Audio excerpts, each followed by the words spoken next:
શબ્દમાં બાપુ એવડી મોટી તાકાત છે ને, રામના નામથી કે પથ્થર થર્યા છે એવું ઇતિહાસ બોલે છે. શેતબંધુ રામેશ્વરની સ્થાપના કરી હનુમાનજી મહારાજ રામ કહે અને પથ્થર મૂકે એટલે તરવા માંડ્યા અને રામને બાપુ હમ આવ્યો. રામચંદ્ર પરમાત્માને એમ થયું કે મારી કેવડી તાકાત, મારા નામથી પથ્થર તરે છે. અને એમને એમ થયું કે હું એકાદો કાંકરો નાખું. એ કાંકરો નાખ્યો ને બુડી ગયો ને બાપુ બારવટીએ લૂંટી લીધી હોય એવી દિશા થઈ હો રામની. હનુમાનજી મહારાજ જોઈ ગયા, પ્રભુ તમને શું હુજ્યું? આ તમારી તાકાત નથી, તમારા નામની તાકાત છે. અને તમે આ દુનિયામાંથી જેનો ઘા કરી દો ત્રણ લોકમાં બીજું કોણ તારે? રામ, રામના નામની તાકાત જ કંઈક જુદી છે.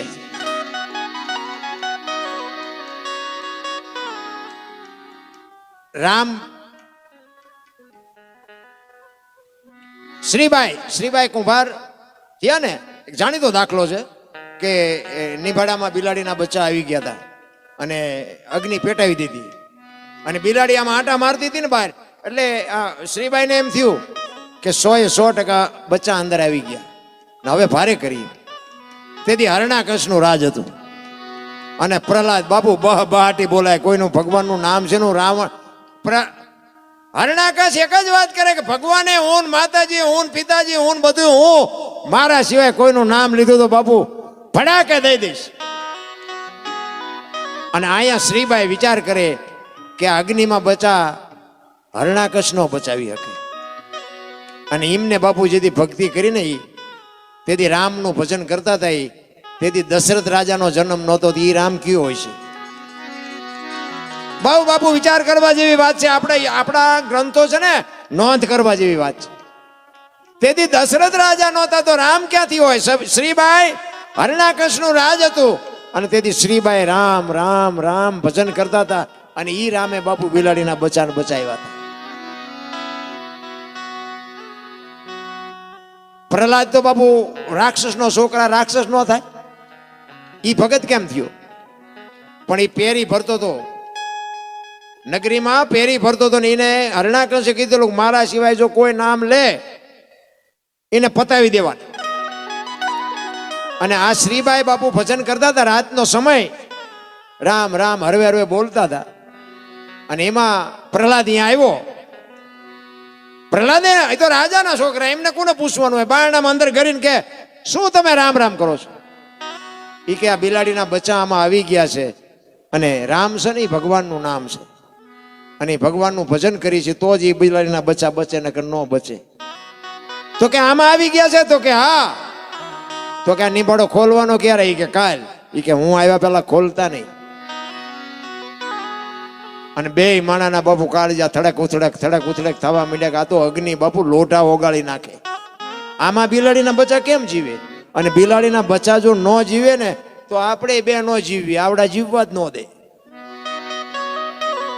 શ્રીબાઈ કે છે એમના ઘરના ને તમે હું કામ ને મૂંઝાવશો? મારા નાથે કોઈની આબરૂ નથી જવા દીધી. તમને ભરોસો નથી, મને ભરોસો છે. સવારે પ્રહલાદ આવ્યો, એ કે નિભાડો ખોલ્યો કે ના તમારી જ વાટ જોતા હતા. એ કે ખોલો. અને એને તો એમ જ હતું કે અગ્નિમાં કોઈ દી બચા બચે જ નહીં. આમ ખડક કરીને ઉભો તો. ઈ કે બધા માટલામાં મરેલા છેલ્લે નીકળે એટલે બે નાઈને કટકા કરી નાખો. એ આખો નિભાડો ખોલ્યો ને અંદરથી 2-4 માટલા રહ્યા અને ઈ માટલા કાચા હતા ને એ માટલામાંથી બાપુ ઠેકીને બચા નીકળ્યા. અને એ બાપુ પ્રહલાદનો હાથ આમ નામ રહ્યો અને હકા બમ થઈ ગયો કે એમ થયું કે આ મારો બાપ તો ખોટો છે, આવડા ભજન કરે એ કઈક સાચું છે. ત્યાંથી બાપુ વળાંક માર્યો હો પ્રહલાદે, નહીં રામ સાચો છે, મારો બાપ ખોટો છે. અને પછી તો બાપુ નિહાળમાં ભણવા જાય ત્યાં ઓલા સાહેબો ઈ જ ભણાવે. એ કે આ બધું રાજા જ કરે છે, આ બધું રાજા જ કરે છે. પ્રહલાદ ઉભો થઈને કે આ વરસાદ વરસાવે રાજા વરસાવે, આ સૂરજ ઉગાડે રાજા ઉગાડે. ઓલા સાહેબ કે તારા બાપા કે છે, અમને ખબર છે કે તારા બાપા કે અમારે કરવું પડે કે અમારો વારો કાઢ નાખે. શિક્ષકો હરણાકશ પાસે જઈને કે આખી દુનિયા માને છે પણ તમારા છોકરાએ જ ઉપાડો લીધો. અને એક લખી રાખજો બાપુ, કોઈને કોઈ ન પોગે ને એનું પોતાનું પેટ જ પોગે. હા, આખી દુનિયામાં તમે ભલે ને ગમે એટલા ધોકા પસાડતા હોય, પણ તમારી પ્રજા તમને વાંકી વાળી દે. ન કોઈને કહી શકો, ન મરી શકો, ન જીવી શકો. ઈ પ્રહલાદ ઘરે આવ્યો ને, હરણાકશ કે ભણવા ગયો તો કે હા. એ કે શું ભણાયું? એ કે કરશનજીનો ક ને ગણપતિનો ગ ને ઘનશ્યામનો ઘન બાપુ બાવડું ઝાલીને આમ દિવાલ આરે પસાડ્યો. ઈ કે આ નામ છોડાવવા તું મથું છું ને તે આની પાછું લીધી છે.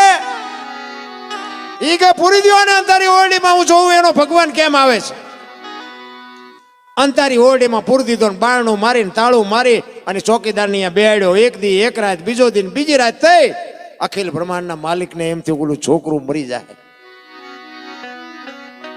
જો આ તમારું મારું ઈશ્વર કરે જ છે, પણ આપણે બધા આપણે માથે લઈને ફરી છે કે મેં કર્યું. બાકી વાત ખોટી છે. તમે ખાઈ શકો, હજમ તો ઓલો જ કરે, તમારી તાકાત નથી. તમે ખાટલા ને ગાડલા ને બધું લઈ આવી શકો, ઊંઘ તો ઓલો મોકલે તો હોવાનું નકશું મારી પર તરફડિયાત મારવાના. ઈશ્વર છે ને, તમે બાપુ ખાવ ગમે એ કલરની વસ્તુ ખાવ ને, અંદર બાપુ મારું ને તમારું બધાનું લોહી લાલ જ બને. આ ઈશ્વર બનાવે છે. ભરોસો હોય તો, ન હોય તો આપણે કોઈ વાત કરવી નથી. ઈશ્વર સિવાય બાપુ એક પાંદડું, તમે આ શ્વાસ લીધો છે એ બહાર નીકળવો કે ન કાઢવો એ બાપુ એના હાથની વાત છે. એટલે એને પૂરી દીધો. પછી ઈશ્વરને વિચાર થયો, લક્ષ્મીજીને કીધું ઓલું છોકરું મરી જશે, તમે જઈને જમાડી આવો. 32 ભાતનો થાળ લઈ અને લક્ષ્મીજી આવ્યા અને પ્રહલાદની પાસે બેન કીધું કે બેટા તું ભૂખ્યો હતો ને? કે હા. તને ખબર હતી કે કોઈ આવશે? કે હા મને ખબર હતી કે મારી માં મારો બાપ એક તો આવશે જ. તે એ બે જમ્યા અને બે વાતો કરતા હતા. એમાં બહાર ચોકીદાર સાંભળી ગયો. ચોકીદાર હરણાકશ પાસે ગયો. એ કે તમારા છોકરા પાસે કોક બોલે છે. એ કે પણ તાળું માર્યું છે ને કેવી રીતે? કે તાળું એમ નામ છે તોય મારી પાસે કોક બોલે છે. આવીને આમ ઉગાડ્યું, વાસણ બાસણ પડેલા ને જમીન બેઠેલો. એ કે કોણ આવ્યું હતું? કે મારી માં આવી હતી. એ કે કેવી રીતે આવે? તાળું માર્યું છે, આ બારણું બંધ છે, અંધારી ઓરડી છે, કેમ આવે? તેથી બાપુ પ્રહલાદ એમ કે છે કે મોટા બાપા એ તો તમને ભરોહો નથી. માની ખોબા જેટલી જગ્યામાં ઉદરમાં રહ્યો ને, તેથી બાપુ જો ભૂખ્યો ને તરસ્યો નો રાખ્યો, આ તો 9x9 ની ઓરડી સામે ભૂખ્યો રાખતો છે. તમને ભરોહો નથી, મને તો ભરોહો છે. અને પછી થંભ ધખાયો અને એ કે આ થંભને બથ ભરતો હું જોઉં. અને થંભને બથ ભરી અને પછી નરસિંહ અવતાર થયો અને ઉંદરડાને બિલાડી બાપુ ડોટે ચડાવે એમ ચડાવ્યો હરણાકશને.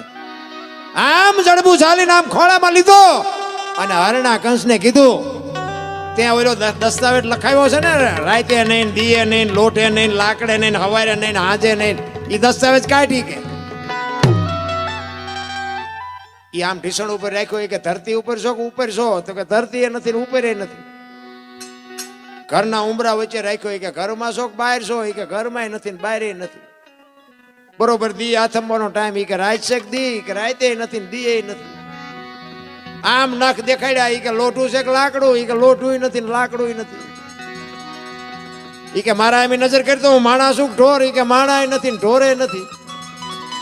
તો કે હવે કેવું છે કઈ? કે હવે રહેવું નથી ને કેવું શું હોય?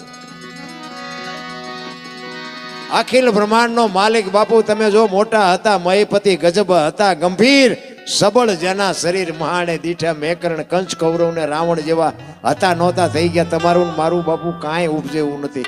તમને અને મને એક સમય મળ્યો છે કોકને, હું તો એમ કહું છું કે ઉપયોગ ન થાય કઈ નહીં, પણ નડો નહીં ને તોય ભક્તિ થઈ જાય. કોક આવું સારું કામ કરતું ને એને નડો નહીં તો ઘણું છે.